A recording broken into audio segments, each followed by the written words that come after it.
Hi ವೀಕ್ಷಕರೇ, ನೋಡಿ, ಗೃಹಲಕ್ಷ್ಮಿ ಯೋಜನೆಯ ಪ್ರತಿಯೊಂದು ಫಲಾನುಭವಿಗಳಿಗೆ ಸರ್ಕಾರ ಒಟ್ಟಿಗೆ 3 ತಿಂಗಳ ಗೃಹಲಕ್ಷ್ಮಿ ಯೋಜನೆಯ 6,000 ಹಣನ ಜಮಾ ಮಾಡ್ತಾ ಇದೆ. ಆದರೆ ಸುಮಾರು 3 ರಿಂದ 4 ಲಕ್ಷಕ್ಕಿಂತ ಅಧಿಕ ಮಹಿಳೆಯರಿಗೆ ಇನ್ನು ಮುಂದೆ ಗೃಹಲಕ್ಷ್ಮಿ ಹಣ ಬರ್ತಾ ಇಲ್ಲ. ನಿಮ್ಮ ಬ್ಯಾಂಕ್ ಖಾತೆಗೂ ಕೂಡ ಕ್ಯಾನ್ಸಲ್ ಆಗುವ ಸಾಧ್ಯತೆ ಇದೆ.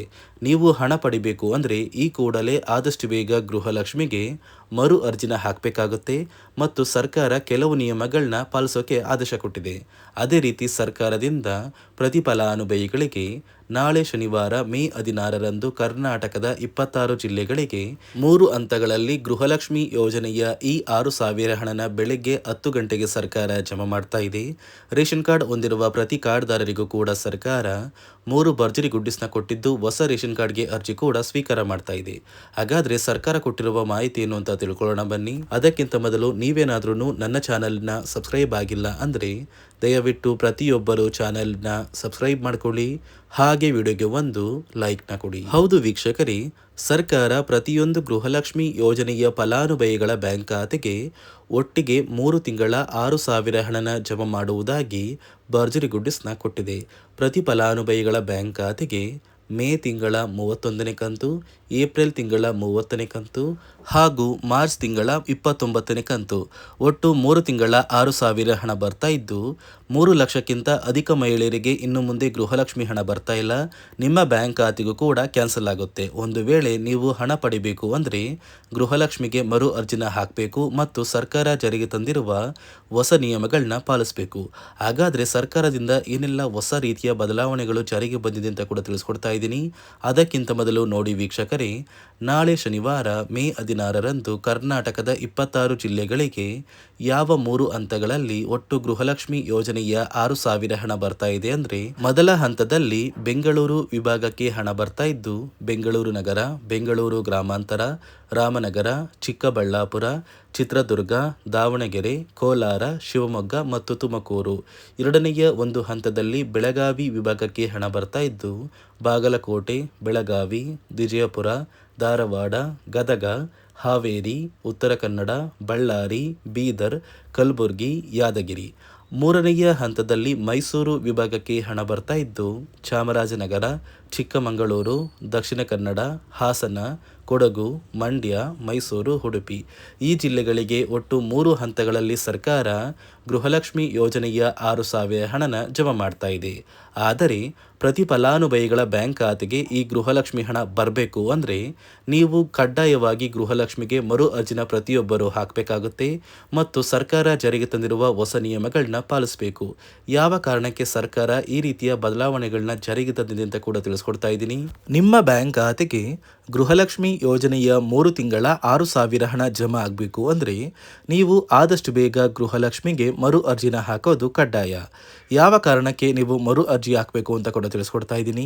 ನೋಡಿ ವೀಕ್ಷಕರೇ, ಸುಮಾರು 2 ರಿಂದ 3 ಲಕ್ಷಕ್ಕಿಂತ ಅಧಿಕ ಮಹಿಳೆಯರಿಗೆ ಗೃಹಲಕ್ಷ್ಮಿ ಹಣನ ಸರ್ಕಾರ ಕ್ಯಾನ್ಸಲ್ ಮಾಡಿದೆ. ಯಾಕಂದರೆ ಈ 3 ಲಕ್ಷಕ್ಕಿಂತ ಅಧಿಕ ಫಲಾನುಭವಿಗಳ ಬ್ಯಾಂಕ್ ಖಾತೆಗೆ ಪ್ರತಿ ತಿಂಗಳು ಗೃಹಲಕ್ಷ್ಮಿ ಹಣ ಜಮಾ ಆಗ್ತಾ ಇತ್ತು.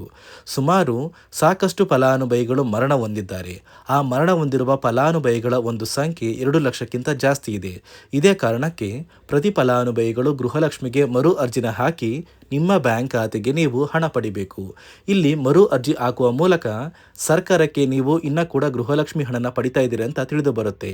ಮತ್ತು ಯಾರೆಲ್ಲ ಫಲಾನುಭವಿಗಳು ಮರು ಅರ್ಜಿನ ಹಾಕೋಲ್ಲ ಅಂತಹ ಫಲಾನುಭವಿಗಳ ಒಂದು ಹೆಸರನ್ನ ಗೃಹಲಕ್ಷ್ಮಿ ಯೋಜನೆಯ ಅರ್ಹರ ಪಟ್ಟಿಯಿಂದ ಸರ್ಕಾರ ಕ್ಯಾನ್ಸಲ್ ಮಾಡುತ್ತೆ. ಸರ್ಕಾರಕ್ಕೆ 2 ಲಕ್ಷಕ್ಕಿಂತ ಅಧಿಕ ಮಹಿಳೆಯರು ಮರಣ ಹೊಂದಿರೋದು ತಿಳಿದು ಬಂದಿದೆ. ಇದೇ ಕಾರಣಕ್ಕೆ ಈ ಮೇ ತಿಂಗಳಲ್ಲಿ ಸರ್ಕಾರದಿಂದ ನೇಮಕಗೊಂಡ ಕೆಲವು ಅಧಿಕಾರಿಗಳು ನಿಮ್ಮ ಮನೆ ಬಾಗಿಲಿಗೆ ಬಂದು ಪ್ರತಿ ಫಲಾನುಭವಿಗಳ ಒಂದು ದಾಖಲಾತಿಗಳನ್ನ ಮರುಪರಿಶೀಲನೆ ಮಾಡಿ ಮತ್ತೆ ಅರ್ಜಿನ ಹಾಕ್ಸ್ಕೊಂಡು ಹೋಗ್ತಾರೆ.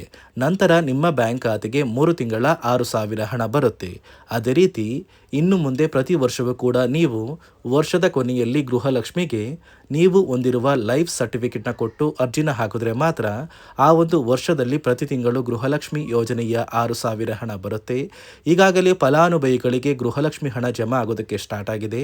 ಆದಷ್ಟು ಬೇಗ ನೀವು ಈ ಮೇ ತಿಂಗಳಲ್ಲಿ ಮರು ಅರ್ಜಿನ ಹಾಕಿ ಗೃಹಲಕ್ಷ್ಮಿ ಹಣನ ಪಡ್ಕೊಳ್ಳಿ. ಮತ್ತು ಸರ್ಕಾರ ಈ ಗೃಹಲಕ್ಷ್ಮಿ ಹಣಕ್ಕೆ ಕೆಲವು ನಿಯಮಗಳನ್ನ ಕೂಡ ಜಾರಿಗೆ ತಂದಿದೆ. ಅದೇ ರೀತಿ ರೇಷನ್ ಕಾರ್ಡ್ ಹೊಂದಿರುವ ಪ್ರತಿಯೊಂದು ಕಾರ್ಡ್ದಾರರಿಗೂ ಕೂಡ ಸರ್ಕಾರ 3 ಮುಖ್ಯವಾದ ಭರ್ಜರಿ ಗುಡ್ ನ್ಯೂಸ್ನ ಕೊಟ್ಟಿದ್ದು, ಮೊದಲ ಒಂದು ಗುಡ್ ನ್ಯೂಸ್ ಬಂದು ಸರ್ಕಾರ ಹೊಸ ರೇಷನ್ ಕಾರ್ಡ್ಗೆ ಅರ್ಜಿನ ಸ್ವೀಕಾರ ಮಾಡ್ತಾ ಇದೆ. ನೀವು ಕೂಡ ಹೊಸ ರೇಷನ್ ಕಾರ್ಡ್ನ ಪಡಿಬೇಕು ಅಂದರೆ ಆದಷ್ಟು ಬೇಗ ಅರ್ಜಿನ ಹಾಕಿ.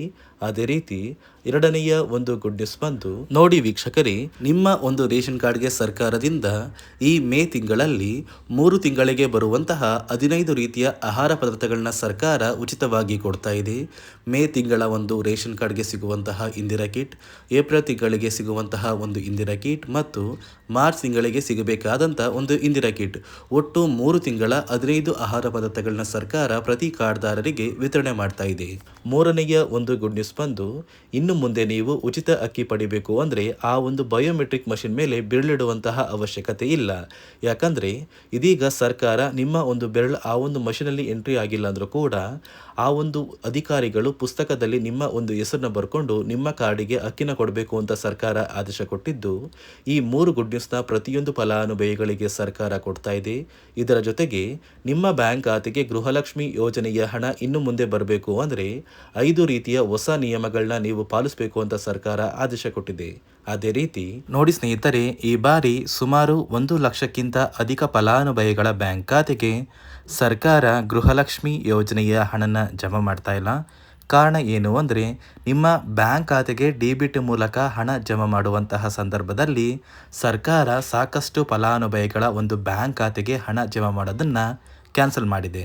ಯಾಕಂದರೆ ಇತ್ತೀಚೆಗೆ ಹಣಕಾಸು ಇಲಾಖೆ ಜಾರಿಗೆ ತಂದಿರುವ 5 ನಿಯಮಗಳ ಆಧಾರದ ಮೇಲೆ ಪ್ರತಿಯೊಂದು ಫಲಾನುಭವಿಗಳಿಗೆ ಸರ್ಕಾರ ಈ ಒಂದು ಹಣನ ಜಮಾ ಮಾಡ್ತಾ ಇದ್ದು, ಯಾರೆಲ್ಲ ಫಲಾನುಭವಿಗಳು ಈ ನಿಯಮಗಳನ್ನ ಪಾಲಿಸಿಲ್ಲ ನಿಮ್ಮ ಬ್ಯಾಂಕ್ ಖಾತೆಗೂ ಕೂಡ ಹಣ ಜಮಾ ಆಗೋದಿಲ್ಲ.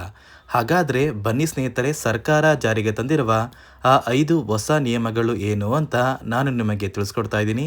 ನೋಡಿ ಸ್ನೇಹಿತರೆ, ಮೊದಲನೆಯ ಒಂದು ನಿಯಮ ಬಂದು, ಸಾಕಷ್ಟು ಫಲಾನುಭವಿಗಳು ಹೊಂದಿರುವಂತಹ ಒಂದು ರೇಷನ್ ಕಾರ್ಡ್ ಏನಿದೆ, ಆ ಒಂದು ರೇಷನ್ ಕಾರ್ಡ್ನ ಮನೆಯ ಸದಸ್ಯರ ಪ್ರತಿಯೊಬ್ಬರ ಒಂದು ಆಧಾರ್ ಕಾರ್ಡ್ನ ನಿಮ್ಮ ರೇಷನ್ ಕಾರ್ಡ್ಗೆ ಕಡ್ಡಾಯವಾಗಿ ಲಿಂಕ್ ಮಾಡಿಸ್ಬೇಕು.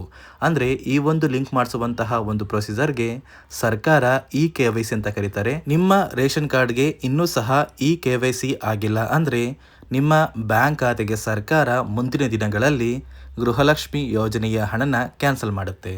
ಅದೇ ರೀತಿ ಎರಡನೆಯ ಒಂದು ನಿಯಮ ಬಂದು, ಸಾಕಷ್ಟು ಫಲಾನುಭವಿಗಳು ಕಳೆದ 3 ತಿಂಗಳಿಂದ ಸರ್ಕಾರದಿಂದ ಬರ್ತಾ ಇರುವಂತಹ ಒಂದು ರೇಷನ್ ಏನಿದೆ, ಅಂದರೆ ಉಚಿತ ಅಕ್ಕಿ ಏನಿದೆ, ಈ ಒಂದು ರೇಷನ್ನ ಪಡ್ಕೋತಾ ಇಲ್ಲ. ಒಂದು ವೇಳೆ ಕಳೆದ 3 ತಿಂಗಳಿಂದ ನೀವು ರೇಷನ್ನ ಪಡ್ಕೊಂಡಿಲ್ಲ ಅಂದರೆ ಸರ್ಕಾರ ನಿಮ್ಮ ಬಳಿ ಇರುವಂತಹ ಒಂದು ರೇಷನ್ ಕಾರ್ಡ್ನ ಕ್ಯಾನ್ಸಲ್ ಮಾಡುತ್ತೆ.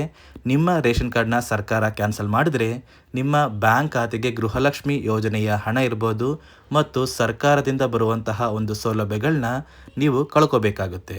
ಅದೇ ರೀತಿ ಮೂರನೆಯ ಒಂದು ನಿಯಮ ಬಂದು, ನೋಡಿ ಸ್ನೇಹಿತರೆ, ನಿಮ್ಮ ಬಳಿ ಇರುವಂತಹ ಒಂದು ಆಧಾರ್ ಕಾರ್ಡ್ ಏನಿದೆ, ಆ ಒಂದು ಆಧಾರ್ ಕಾರ್ಡ್ನ ಕಳೆದ 15 ವರ್ಷಗಳಲ್ಲಿ ನೀವು ಯಾವುದೇ ರೀತಿಯ ಒಂದು ತಿದ್ದುಪಡಿನ ಮಾಡಿಸಿಲ್ಲ ಅಂದರೆ ನಿಮ್ಮ ಬ್ಯಾಂಕ್ ಖಾತೆಗೆ ಸರ್ಕಾರ ಗೃಹಲಕ್ಷ್ಮಿ ಯೋಜನೆಯ ಹಣನ ಕ್ಯಾನ್ಸಲ್ ಮಾಡುತ್ತೆ. ಯಾಕಂದರೆ ಸರ್ಕಾರದಿಂದ ಬಂದಿರುವಂತಹ ಒಂದು ಆದೇಶದ ಪ್ರಕಾರ ಪ್ರತಿಯೊಂದು ಫಲಾನುಭವಿಗಳು ಕಳೆದ 15 ವರ್ಷಗಳಲ್ಲಿ ಯಾವುದೇ ರೀತಿಯ ಒಂದು ತಿದ್ದುಪಡಿನ ನಿಮ್ಮ ಆಧಾರ್ ಕಾರ್ಡ್ಗೆ ನೀವು ಮಾಡಿಸಿಲ್ಲ ಅಂದರೆ ಕಡ್ಡಾಯವಾಗಿ ಆದಷ್ಟು ಬೇಗ ನಿಮ್ಮ ಆಧಾರ್ ಕಾರ್ಡ್ಗೆ ತಿದ್ದುಪಡಿನ ಮಾಡಿಸಿ. ಅದೇ ರೀತಿ ನಾಲ್ಕನೆಯ ಒಂದು ನಿಯಮ ಬಂದು, ನಿಮ್ಮ ಕುಟುಂಬದ ಒಂದು ವಾರ್ಷಿಕ ಆದಾಯ 7 ಲಕ್ಷಕ್ಕಿಂತ ಕಡಿಮೆ ಇರಬೇಕು. ಒಂದು ವೇಳೆ ನಿಮ್ಮ ಕುಟುಂಬದ ವಾರ್ಷಿಕ ಆದಾಯ 7 ಲಕ್ಷಕ್ಕಿಂತ ಜಾಸ್ತಿ ಇದ್ದರೆ ನಿಮ್ಮ ಬ್ಯಾಂಕ್ ಖಾತೆಗೆ ಸರ್ಕಾರ ಗೃಹಲಕ್ಷ್ಮಿ ಯೋಜನೆಯ ಹಣನ ಕ್ಯಾನ್ಸಲ್ ಮಾಡುತ್ತೆ. ಅದೇ ರೀತಿ 5ನೆಯ ಒಂದು ನಿಯಮ ಬಂದು, ನಿಮ್ಮ ಕುಟುಂಬದ ಸದಸ್ಯರು ಅಥವಾ ಗೃಹಲಕ್ಷ್ಮಿ ಯೋಜನೆಯ ಫಲಾನುಭವಿಗಳು ಯಾರು ಕೂಡ ಸರ್ಕಾರಿ ನೌಕರರಾಗಿ ಕಾರ್ಯನಿರ್ವಹಿಸ್ತಾ ಇರಬಾರ್ದು. ಒಂದು ವೇಳೆ ನಿಮ್ಮ ಕುಟುಂಬದಲ್ಲಿ ಯಾರೇ ಆಗಿದ್ರೂ ಸರ್ಕಾರಿ ನೌಕರರಾಗಿ ಕಾರ್ಯನಿರ್ವಹಿಸ್ತಾ ಇದ್ದರೆ ನಿಮ್ಮ ಬ್ಯಾಂಕ್ ಖಾತೆಗೆ ಗೃಹಲಕ್ಷ್ಮಿ ಯೋಜನೆಯ ಹಣ ಕ್ಯಾನ್ಸಲ್ ಆಗುತ್ತೆ. ಈ 5 ನಿಯಮಗಳ ಆಧಾರದ ಮೇಲೆ ಪ್ರತಿಯೊಂದು ಫಲಾನುಭವಿಗಳಿಗೆ ಸರ್ಕಾರ ಹಣ ಜಮಾ ಮಾಡ್ತಾ ಇದೆ. ಒಂದು ವೇಳೆ ನೀವು ಈ 5 ನಿಯಮಗಳನ್ನ ಪಾಲಿಸಿಲ್ಲ ಅಂದರೆ ನೀವು ಕೂಡ ಗೃಹಲಕ್ಷ್ಮಿ ಯೋಜನೆಯ ಹಣದಿಂದ ವಂಚಿತರಾಗಬೇಕಾಗುತ್ತೆ. ನೋಡಿ ವೀಕ್ಷಕರೇ, ಸರ್ಕಾರದಿಂದ ಪ್ರತಿ ಫಲಾನುಭವಿಗಳಿಗೆ ನಾಳೆ ಶನಿವಾರ ಮೇ 16ರಂದು ಕರ್ನಾಟಕದ 26 ಜಿಲ್ಲೆಗಳಿಗೆ 3 ತಿಂಗಳ 6,000 ಹಣನ ಸರ್ಕಾರ ಜಮಾ ಮಾಡ್ತಾ ಇದೆ. ಅದೇ ರೀತಿ ರೇಷನ್ ಕಾರ್ಡ್ದಾರರಿಗೂ ಕೂಡ ಸರ್ಕಾರ ಭರ್ಜರಿ ಗುಡ್ಡಿಸ್ನ ಕೊಟ್ಟಿದೆ ಅಂತ ಹೇಳ್ತಾ, ಇದಿಷ್ಟು ಸರ್ಕಾರದಿಂದ ಬಂದಿರುವ ಹೊಸ ಮಾಹಿತಿಯಾಗಿದೆ. ನಾನು ಕೊಟ್ಟಿರುವ ಮಾಹಿತಿ ನಿಮಗೆ ಇಷ್ಟ ಆಗಿದ್ದಲ್ಲಿ ದಯವಿಟ್ಟು ಪ್ರತಿಯೊಬ್ಬರು ನನ್ನ ಚಾನಲ್ನ ಸಬ್ಸ್ಕ್ರೈಬ್ ಮಾಡ್ಕೊಳ್ಳಿ, ಹಾಗೆ ವಿಡಿಯೋಗೆ ಒಂದು ಲೈಕ್ನ ಕೊಡಿ.